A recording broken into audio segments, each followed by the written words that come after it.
Tá bom. Bom dia, gente. Tudo bem? Bom dia. Gente, para todos que estão aqui, sejam bem-vindos ao nosso culto novamente. É muito bom ver tanta gente aqui hoje. Fico muito feliz.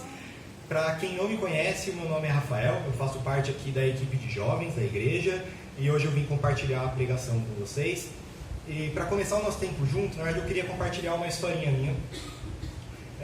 Para as pessoas que me conhecem sabem que quando eu era pequeno eu fazia muito teatro. Eu fazia várias aulas de teatro, eu fazia peças na minha escola.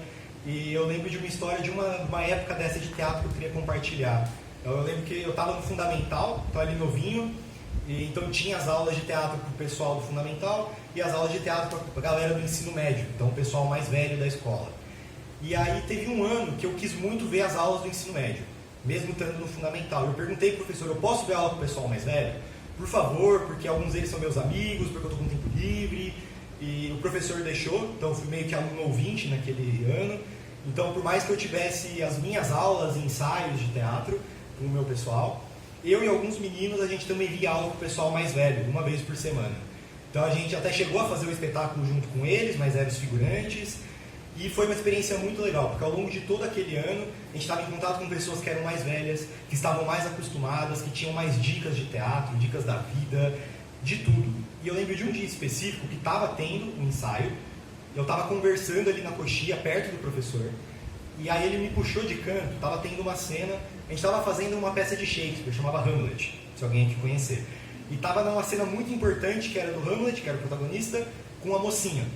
E era uma cena bem tensa, de casal, e aí o professor me chamou de canto e falou, Rafa, presta atenção naquela menina, olha, aquilo ali é atuação. E aí, conforme a cena ia acontecendo no palco, eu estava vendo, e o diretor ali do meu lado falando as coisas. Olha, presta atenção, olha o olhar que ela faz, olha a expressão de medo que ela está fazendo, olha como ela olha do ator para o público, do público para o ator. E ele foi dando várias dicas, e eu fiquei maravilhado. Falei, nossa, essa menina é fera, ela sabe o que está fazendo mesmo. E aí, a partir daquele momento, todo o ensaio que tinha, quando chegava nessa cena, eu parava tudo que eu estava fazendo e eu ia ver essa moça atuando. E eu ia aprendendo com ela, comecei a andar com ela, e aos poucos eu fui pegando várias ideias com ela, seja de atuação, seja do trabalho em grupo que tinha ali na companhia, seja dicas de prova que a gente fazia na escola, e eu fui aprendendo cada vez mais. Então eu lembrei dessa história quando eu estava montando a aula de hoje, porque a ideia desse próximo mês é fazermos série sobre igrejas exemplares. Então estudar comunidades cristãs que são citadas na Bíblia, que são consideradas exemplares, são consideradas modelo. E do mesmo jeito que eu aprendi muita coisa com essa menina mais velha, eu acho que nós como comunidade podemos aprender olhando para bons exemplos na Bíblia, do que é uma igreja saudável, do que é uma igreja espiritual. Então ao longo, cada domingo, esse mês de maio, a gente vai ver uma igreja que é citada no Novo Testamento e ver o que as fontes dizem sobre ela. E mais importante, o que era memorável dessas igrejas. Então o foco dessa aula, para quem faz parte de um corpo, quem faz parte de uma igreja, é para analisar como a igreja está, se tem coisas que vocês poderiam melhorar ou que poderiam usar de exemplo dessas igrejas que veremos ao longo do mês de maio. Para quem está visitando, quem não faz parte de uma igreja, eu queria encorajar com essa aula de vocês verem o que, segundo a Bíblia, é uma igreja saudável. Para ver se um dia vocês quiserem fazer parte de alguma igreja, como essa igreja deveria se portar, que elementos deveriam ter nela. Faz sentido? Então beleza, gente. Então o nome da aula desse domingo é Fé, Amor e Esperança em Cristo. Ao longo da aula vai ficar um pouco mais claro por que esse é o nome. Então hoje eu vou focar numa das igrejas que era a igreja de Tessalônica. Então é uma das igrejas que aparecem no Novo Testamento. Você tem alguns documentos que falam sobre a existência dela. E ela é muito exaltada nos documentos. É falada que é uma igreja exemplar. Mas antes de entrar nela em si, eu queria só dar um contexto. Então, da onde veio essa igreja? Então, eu sei que parece aula de geografia, mas vai ser rápido, é só para dar um contexto. Então, a gente está falando agora de um contexto milhares de anos atrás. Então, enquanto hoje em dia ser cristão é uma coisa normal, existem muitos cristãos, naquela época não. O cristianismo era um movimento novo, era algo que estava começando a acontecer, começou no Oriente Médio e começou a se expandir, naquela época dentro do Império Romano. E boa parte dessa expansão que teve do movimento veio através de Paulo. Então, o estado de São Paulo, essa pessoa. Então, Paulo era um missionário, ele viajou o Império Romano em vários lugares, implantando missões, falando de Jesus para as pessoas. E ao longo disso, várias igrejas foram fundadas, temos documentos daquela época que falam sobre isso. E aí, então, especificamente, tem um momento que fala dessa igreja de Tessalônica. Então eu vou abrir aqui, vai ter as escrituras hoje no telão, mas essa aqui eu acho que vocês não precisam ir, que vai ser uma passagem curta, que está em Atos dos Apóstolos. Então lá no capítulo 17, então esse é um documento que nós temos dos primeiros cristãos, dos primeiros movimentos que aconteceram do cristianismo, como as igrejas começaram a aparecer, e dentro desse documento fala sobre vários apóstolos, um deles é Paulo. E no capítulo 17 fala essa passagem aqui, que dá o contexto para a nossa aula de hoje. Tendo passado por Anfípolis e Apolônia, chegaram a Tessalônica, onde havia uma sinagoga judaica. Segundo o seu costume, Paulo foi à sinagoga e por 3 sábados discutiu com eles com base nas Escrituras, explicando e provando que o Cristo deveria sofrer e ressuscitar dentre os mortos. E dizia: esse Jesus que lhes proclamo é o Cristo. Alguns dos judeus foram persuadidos e se uniram a Paulo e Silas, bem como muitos gregos tementes a Deus, e não poucas mulheres de alta posição. Então aqui é uma das primeiras menções que temos de um documento falando sobre essa igreja, sobre essa comunidade de cristãos. Então, diz o que aconteceu. Paulo foi nessa cidade, que era Tessalônica, pregou o evangelho, falou sobre Jesus, falou sobre os ensinamentos de Jesus, e aos poucos começou a fundar uma pequena comunidade. Então fala alguns judeus, alguns gregos, e aos poucos essa cidade começou a ter uma igreja. Então voltando aqui no mapa, eu dei um zoomzinho nele. Então onde tem essa cruz branca, era onde começou o movimento do cristianismo, lá no Oriente Médio, lá em Jerusalém, na Judéia. E o que a gente está falando é desse círculo vermelho. Então aí nesse mapa, naquela época era chamado de Macedônia e Acaia. Hoje em dia é Grécia. Então essa história que a gente está vendo aqui aconteceu onde hoje em dia é a Grécia. Então Paulo foi pregar na Grécia. Dentre essas cidades, uma delas é Tessalônica.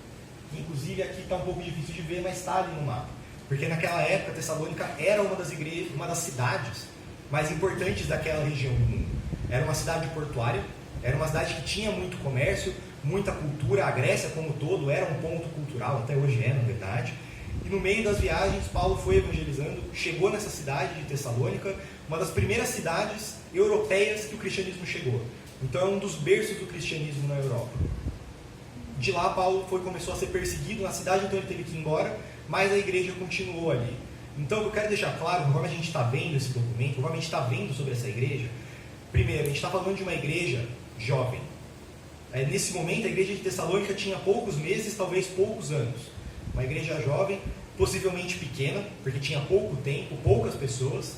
Uma igreja internacional e uma igreja multicultural. Tinham pessoas de todos os lados. A escritura que a gente leu fala sobre isso.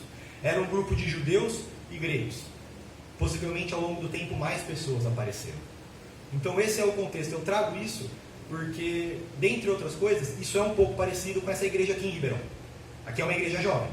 Tem poucos anos a igreja aqui. É uma igreja pequena. Todos estão aqui, mesmo com vários convidados. Ainda teria espaço para ter mais pessoas.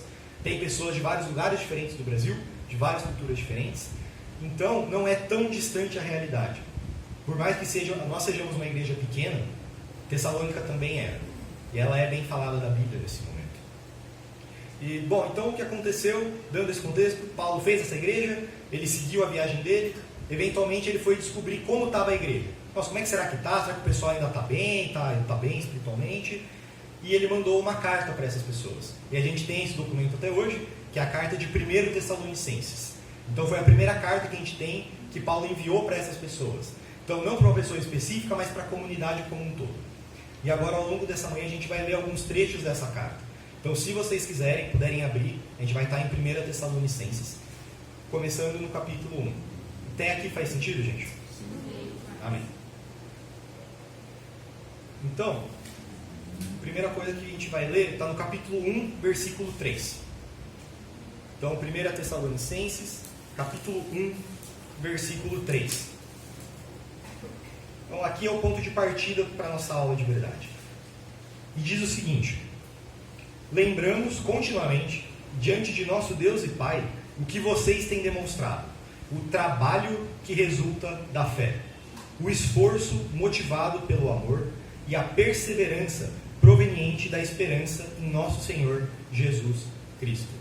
Então aqui no começo da carta, Paulo já traz esse ponto. Nós lembramos de vocês, nós lembramos dessa igreja porque elas tinham fé, amor e esperança em Jesus. Então eu vou falar ainda de vários outros atributos que essa igreja tinha, mas talvez o que pode ficar de mais forte é esses 3 atributos. E o que essa escritura em específico está falando. Então, primeira coisa, eles tinham fé que resultou em trabalho, resultou em boas obras. Então era uma igreja que tinha ações, tinham frutos, aconteciam coisas lá na igreja de Tessalônica, e isso vinha da fé que eles tinham. Então, pela igreja ter fé nos ensinamentos, ter fé em Jesus, isso resultava em trabalhos, e que foram considerados exemplares por Paulo. Também fala do amor, que motivou o esforço. Então, outra coisa digna de nota é que essa igreja era esforçada. Eles tinham um esforço uns com os outros, eles queriam dar o melhor. Tinham um esforço em amar a vida das pessoas, esforço em colocar em prática as coisas que aconteciam e que estavam escritas na Bíblia. E isso vinha do amor. O amor deles fazia com que eles se esforçassem. Então, uma igreja exemplar tem que ter amor também como sua base. E o terceiro ponto que essa passagem trouxe é a esperança em Cristo, que proveu a esperança, a perseverança. Então, a perseverança que eles tinham vinha da esperança em Jesus. Então, mesmo sendo uma época que o cristianismo era inicial, muitas pessoas eram contra o movimento, então tinham perseguições, tinha mortes, tinha desemprego, tinha doenças. No meio de tudo isso, aquela igreja perseverava. Eles continuavam no caminho, eles perseveravam nos ensinamentos de Jesus. E isso vinha da esperança deles em Cristo. Eles tinham uma esperança em Jesus. E isso garantia que eles tivessem essa perseverança. Então eu vou falar de várias outras coisas aqui essa manhã, mas a parte mais importante que a gente pode pegar dessa igreja: fé, amor e esperança em Cristo.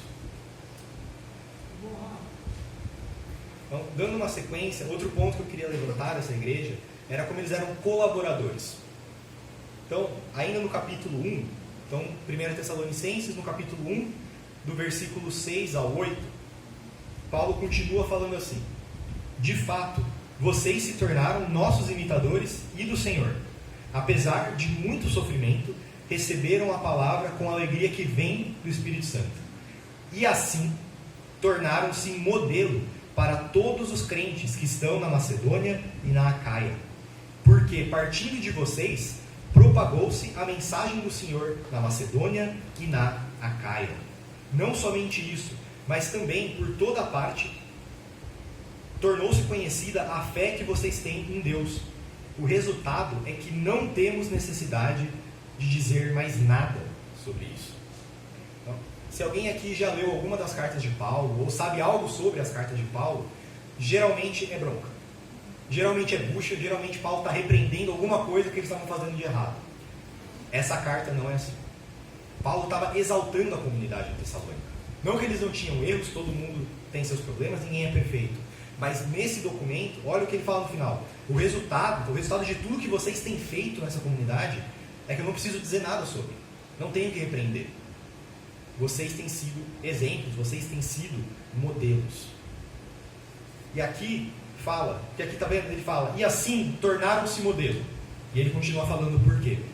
Então, e assim, antes está falando, eles receberam a palavra com alegria, e assim se tornaram modelo. Então essa igreja ela era considerada exemplar, era um modelo para as outras comunidades, porque os tessalonicenses receberam a palavra com alegria. Eles receberam a palavra com alegria. A palavra, então, as escrituras, a Bíblia. Então, o que seria receber a palavra com alegria? Bom, o que acontece quando você recebe um amigo com alegria? Você está feliz que ele está ali, certo?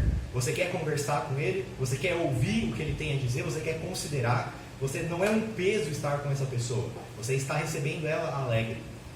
Os tessalonicenses tinham essa postura com a palavra. Eles recebiam a Bíblia com alegria. Eles queriam estar perto, não era um peso, não era uma obrigação, era uma coisa alegre.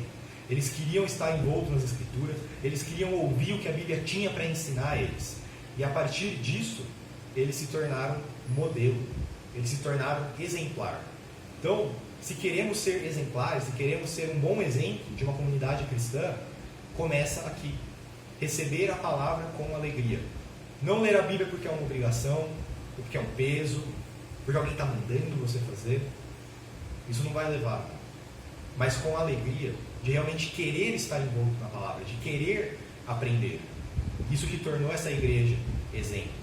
E de novo, a gente está falando aqui, essa carta é um dos documentos mais antigos que a gente tem no Novo Testamento. Era uma igreja jovem, era uma igreja pequena. Mas isso não impediu que eles fossem considerados exemplares, porque eles receberam a palavra com alegria. Então eles se tornaram um exemplo para todas as igrejas nessa Macedônia e na Acaia. E depois, continua, partindo deles, propagou-se a mensagem.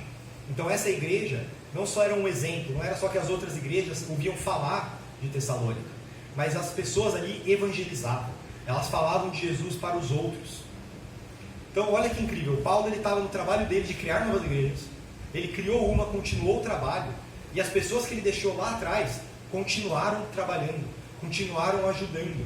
Paulo ele recebeu colaboradores. Essa igreja de Tessalônica não ficava só parada, ela não ficava sem contribuir para o reino, ela ajudava, ela propagava e falava de Jesus para os outros. E então ela tinha esse impacto. E aqui, como eu falei, fala essas duas palavras que é um pouco estranho para a gente. Nossa, na Macedônia, na Acaia. Queria voltar aqui para o mapa para deixar claro. Eles estão falando de Grécia. Está falando, vocês são considerados exemplos em toda a Grécia. Vocês propagaram o Evangelho em toda a Grécia.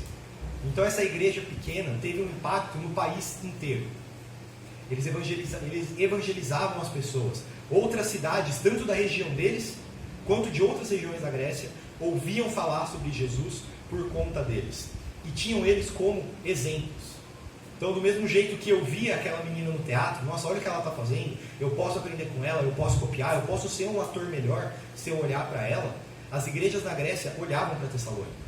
Nós podemos ser uma comunidade melhor. Vamos olhar como eles estão fazendo, como que a igreja em Tessalônica tem agido. E de novo, tudo isso começou porque eles receberam com alegria a palavra. Faz sentido isso, gente? Então, eu queria encorajar vocês a refletirem isso na sua vida pessoal. Vocês têm recebido a palavra com alegria? Ou tem sido uma obrigação, ou um peso, ou uma rotina? E mais do que isso, vocês têm visto nas igrejas que vocês participam as pessoas recebendo com alegria? A comunidade estando envolta na palavra?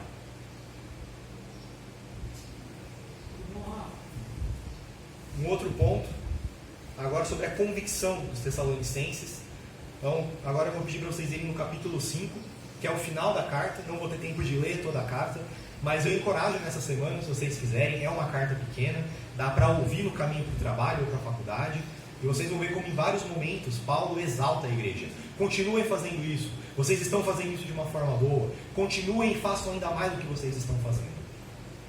Mas para o nosso tempo de hoje eu queria já ir para o final da carta, para ficar mais conciso. Então no capítulo 5, no versículo 8 ao 11, Paulo fala da convicção dos Tessalonicenses. Diz o seguinte: nós, porém, que somos do dia, sejamos sóbrios, vestindo a couraça da fé e do amor, e o capacete da esperança da salvação. Porque Deus não nos destinou para a ira, mas para recebermos a salvação, por meio de nosso Senhor Jesus Cristo. Ele morreu por nós, para que, quer estejamos acordados, quer dormindo, vivamos unidos a Ele. Por isso, exortem-se e edifiquem-se uns aos outros, como de fato vocês estão fazendo. Aqui fala da convicção dos Tessalonicenses e traz de novo as 3 palavrinhas que eu falei no começo da nossa aula: fé, amor e esperança. Aqui eles estão sendo chamados para vestirem como se fosse uma armadura a fé, o amor e a esperança na salvação. A esperança na salvação que Jesus traz para eles. Então era visto que essas três características que a gente já falou lá atrás resultaram em trabalho, resultaram em esforço, resultaram em perseverança, eram para ser defesas dessa igreja. Eles se vestiam de fé, se vestiam de amor, de esperança, e eles estavam protegidos. Paulo chama eles para ainda mais. Vocês estão tendo fé, amor e esperança? Continuem, vistam, defendam-se com essas características. E nisso vocês vão crescer, nisso vocês vão estar cada vez mais parecidos com Jesus. E de novo, Paulo ele traz um ponto e explica. Depois ele fala, então vocês vistam-se com essa armadura, com esse capacete. E depois ele fala, por quê? Então façam isso. Por quê? E aqui ele fala a convicção que o cristão deveria ter. Porque Deus não nos destinou para a ira, mas para recebermos a salvação por meio de Jesus. Ele morreu por nós, para que vivamos unidos a eles. Então, por que vocês têm essa convicção? Porque isso é verdadeiro. Vistam-se de fé, amor e esperança. Os Tessalonicenses, eles tinham uma convicção que com certeza vinha de ler a Bíblia, que com certeza vinha de ouvir as Escrituras, e a partir dessa convicção que eles tinham coisas tão exemplares. Então eles tinham a convicção: Deus nos salvou, não estamos destinados para a ira, mas para a salvação. Então, independente do que estiver acontecendo, independente se o tempo está bom, se o tempo está difícil, eu vou perseverar, porque eu tenho esperança de que eu estou salvo. Isso só é possível se você tiver uma convicção forte. Eles tinham a convicção: Jesus nos quer unidos a Ele. Ele quer que nós aprendamos dele, que colocamos os ensinamentos dele no dia. E por ter essa convicção, a fé deles resultava em trabalhos. Jesus ensinou coisas para a gente, Ele quer que nós colocamos isso em dia. A fé deles vinha da convicção do Evangelho. E o amor deles, que resultou em todo o esforço, vinha também da convicção deles. Jesus morreu por cada um de nós. Jesus queria salvar cada um de nós. Ele queria que nós estivéssemos unidos a Ele, unidos entre nós. Então, como eu tenho essa convicção, eu vou amar as pessoas. Porque eu entendo que Jesus amou tanto que Ele morreu por nós. Então eu vou amar o meu próximo, eu vou ter paciência, eu vou me esforçar por Ele. Então essas coisas que eram vistas como boas em Tessalônica, fé, amor, esperança, vinham da convicção deles. Eles recebiam a palavra com alegria e isso gerava convicção no Evangelho. Então eu queria também convidar vocês a refletirem nessa semana, se vocês têm essa convicção. E tudo bem se não tiver. Então, quem tem essas convicções, te encorajar a colocar em prática, pôr na prática, exercer isso no seu dia a dia. Quem ainda não tem essa convicção: Rafa, eu sei, mas eu não tenho certeza, te convido a estudar a Bíblia, a olhar ela com alegria e desenvolver essas convicções. Então, aqui a gente faz alguns estudos bíblicos para ensinar convicções que temos da Bíblia para as pessoas. Então, se alguém quiser, se alguém tiver na dúvida, chame quem te convidou e será uma alegria estudar a Bíblia com vocês. Então, esse era o ponto, convicção. E aqui embaixo traz o que eles faziam. Por conta de tudo isso, exortem-se e edifiquem uns aos outros. Então, também são palavras que no dia a dia a gente não usa tanto, mas o ponto era: pelas convicções que vocês têm, por tudo isso que a gente tem conversado, exortem e edifiquem. Então, encorajem as pessoas, ajudem os seus colegas, animem, aconselhem, repreendam. Ajudem eles a estar cada vez mais parecidos com Jesus. Ajudem eles a estar cada vez como discípulos melhores. Exortem e edifiquem. Bom, no resumo, novamente, essa igreja de Tessalônica, ela tinha fé de que era necessário exortar e edificar os irmãos. Eles tinham trabalho, eles tinham obras de ir atrás e ajudar a comunidade deles. Eles tinham o amor, eles entendiam que Jesus amou a todos, e então eles também amavam uns aos outros. Eles se esforçavam para amar uns aos outros. Eu sei que nem sempre é fácil amar as outras pessoas. Eles se esforçavam, mesmo quando era difícil, eles tentavam, eles se esforçavam. E eles tinham a esperança da salvação. Eles perseveravam, porque eles entendiam que Jesus já tinha salvo eles. Fé, amor e esperança. Se vocês não lembrarem de nada dessa aula, lembra dessas 3 palavras. Isso que tornou essa igreja tão exemplar. Amém. E a última passagem que eu queria ler tem a ver com a postura deles, como eles eram amorosos. Então, é aqui bem o finalzinho da carta. Então, em 1 Tessalonicenses 5, do 14 ao 18. E dessa vez eu só vou fazer diferente, eu vou ir lendo ponto a ponto da carta e parando para fazer um comentário. Eu acho que vai ser melhor dessa forma. Então, aqui nesse momento, depois de falar tudo isso, Paulo enfim dá alguns conselhos. Vocês estão muito bem, legal, mas coloquem isso em prática. E diz o seguinte: exortamos vocês, irmãos, aqui advirtam os ociosos. Então, advirtam os ociosos. As pessoas que não estão colocando em prática a palavra, as pessoas talvez não estejam trabalhando, advirtam essas pessoas. Falem com elas. Não é para deixar elas escondidas ou não dar atenção para elas. Não, advirtam. Estejam com elas. Se esforcem para amar a vida delas. Além disso, confortem os desanimados. Então, demonstre amor para as pessoas. Uma igreja saudável vai confortar quem está desanimado. Quem está com algum problema, quem está lidando com depressão, com ansiedade, com dificuldades na vida, a igreja é chamada para animar essas pessoas, para encorajar, ter amor por essas pessoas. Isso também é um sinal de uma igreja que está saudável espiritualmente.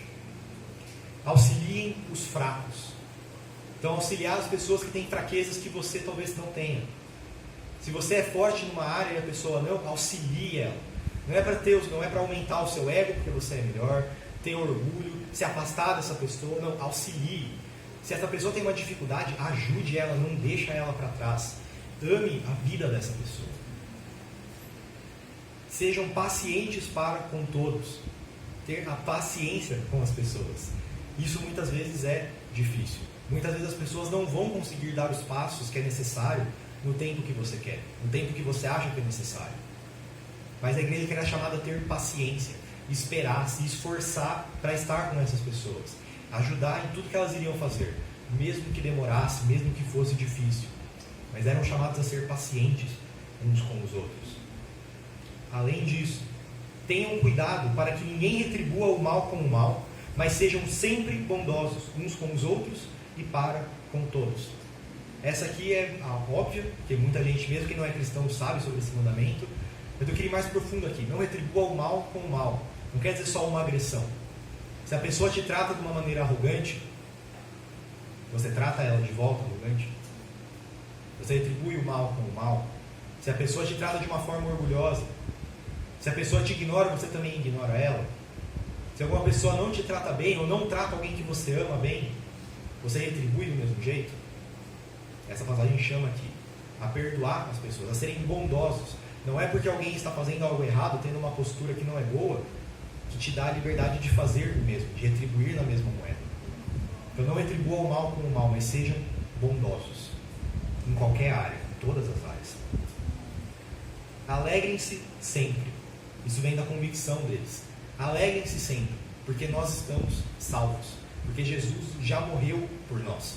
Então, coisas ruins podem acontecer nesse mundo e vão acontecer. Mas alegrem-se.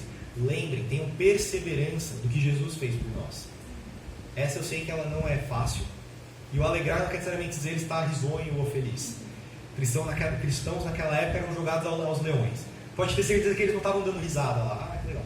Mas eles tentavam se alegrar. Mesmo nessa situação, mesmo nesse perigo. Eu sei que eu estou salvo. Eu sei que Jesus me ama. Isso era o alegrar-se sempre. Fala também, orem continuamente. Então, orem, falem com Deus em todos os momentos. Então, o sinal de uma igreja saudável, alguém que está saudável espiritualmente, também é orar. Falar com Deus, continuamente. Falar com Deus quando as coisas estão difíceis. Falar com Deus quando as coisas estão boas. Falar com Deus quando você tem pedidos para Ele. Quando você tem medo, insegurança, quando você quer agradecer. Estar em constante contato com Deus. Em constante oração com Deus. Isso também vem da convicção. Ter a convicção que Deus nos ama, Deus quer estar conosco. Isso gera essa ação de orar continuamente. E aqui por último, deem graça em todas as circunstâncias, pois essa é a vontade de Deus para vocês em Cristo. Então a vontade de Deus para quem é cristão, a vontade de Deus para quem participa da vida de igreja, é dar graças continuamente, é ter a convicção da salvação. De novo, nem sempre vai ser fácil, nem sempre os momentos vão ser bons, mas essa é a vontade de Deus. Nós tentamos ao máximo, nos esforçamos para dar graça. E para quem tem dificuldade, ele deveria ser auxiliado por outras pessoas na igreja. Se está demorando, em teoria as outras pessoas vão ser pacientes com esse irmão e vão ajudar e ter essa vida em comunidade com as pessoas. Então, dentre todos esses pontos que a gente vê da igreja de Tessalônica, eu queria, num sentido resumir, essa carta pinta uma igreja exemplar, uma igreja que poderia ser um modelo, que estava sendo um modelo para aquele país, e que até hoje pode ser. E no resumo, poderia dizer, uma igreja exemplar é uma comunidade de pessoas que exortam uns aos outros, que aconselham, repreendem, encorajam. Uma comunidade exemplar de cristãos pratica o perdão no dia a dia, não só aqui na pregação, não só de domingo, mas em todos os seus relacionamentos. Uma comunidade exemplar está conectada com Deus, não só de domingo no culto, mas na sua semana, nas suas orações, no trabalho, na faculdade. Uma comunidade exemplar alegra-se em Cristo. Tem a convicção que estamos salvos, mesmo se a situação está boa ou está ruim. Então, de novo, eu queria chamar vocês para refletirem sobre isso. Se vocês têm visto na sua comunidade discípulos que têm posto isso em prática. exortado irmãos, praticado perdão, conectados com Deus, alegres. Refletir nisso, refletir se você tem posto em prática essas coisas. E se não, peça ajuda. Peça ajuda. A ideia do cristianismo é estar em comunidade. A igreja nada mais é do que uma comunidade de pessoas que queriam seguir a Cristo juntos. E se alguém aqui não está conectado a uma igreja, queria encorajar a procurar por lugares que mostrem essas características. Não qualquer lugar, mas igrejas que exortem os irmãos, praticam o perdão, são conectados com Deus, são alegres. Sou suspeito para falar, eu acho essa igreja aqui fantástica.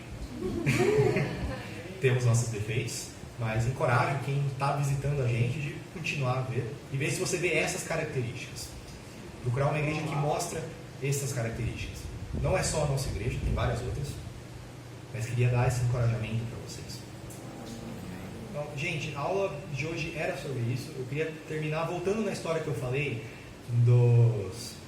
lá do teatro, que ao longo dos anos, o que aconteceu? Como eu falei, eu era mais novo, eu via aquelas atrizes que eram muito boas, me incentivava nelas, aprendia com elas. Eventualmente o tempo passou, elas se formaram, eu cresci, e eventualmente eu era do grupo mais velho. E aí quando eu estava para me formar, o professor de teatro chegou para falar com a gente: Rafa, obrigado, porque vocês têm sido exemplos para a galera mais nova. Agora eles estão olhando para vocês, eles são motivados por vocês. Então, ao mesmo tempo, a gente está olhando para uma igreja que a gente pode se inspirar nela. Mas outras pessoas podem se inspirar na nossa igreja. Eventualmente, nós também podemos ser o exemplo. Então, eu queria encorajar vocês a pensar nisso, porque ao longo dos anos eu vi, e foi claro, a turma que veio depois de mim aprendeu muitas coisas positivas comigo e meus amigos, e também todos os nossos efeitos foram para eles também. Porque eles se inspiravam na gente, viam o que a gente estava fazendo e se espelhavam. Então, eu também queria trazer esse senso de responsabilidade. E ver o que as pessoas estão olhando para vocês, para essa comunidade de discípulos. Se alguma outra igreja, se algum outro grupo vê essa igreja aqui em Ribeirão e levar os ensinamentos para casa, essas pessoas vão estar mais próximas de Deus ou mais longe? Quero encorajar vocês a pensar também nisso. E de novo, sei, é uma igreja pequena, é uma igreja nova, de pessoas novas, mas de novo, a igreja que a gente viu até agora também era assim, pequena, pessoas novas, só precisava dessas 3 coisas que eu falei. Tinham fé, amor e esperança em Cristo. Amém. Amém? Então, gente, vou fazer uma oração para encerrar. Convido vocês a refletirem nessas coisas dessa semana e teremos mais alguns louvores. Pai querido, Pai amado, meu Deus, Pai, obrigado por esse dia, por todo esse momento, Pai, obrigado por ter nos convidados, obrigado por trazer em segurança tantas pessoas. Pai, eu queria orar que o Senhor abençoe o nosso domingo, abençoe tudo que formos fazer hoje, essa semana. Pai, ajuda a gente a estar cada vez mais conectado com a Sua Palavra, a termos convicção, Pai, a sermos colaboradores do Reino, a sermos amorosos uns com os outros, Pai, que possamos ver esse exemplo da igreja que o Senhor deixou para nós nas Suas Escrituras e aplicar, Pai, pôr na prática. E, Pai, eu peço que o Senhor coloque discípulos na vida daqueles que precisam de ajuda, Pai.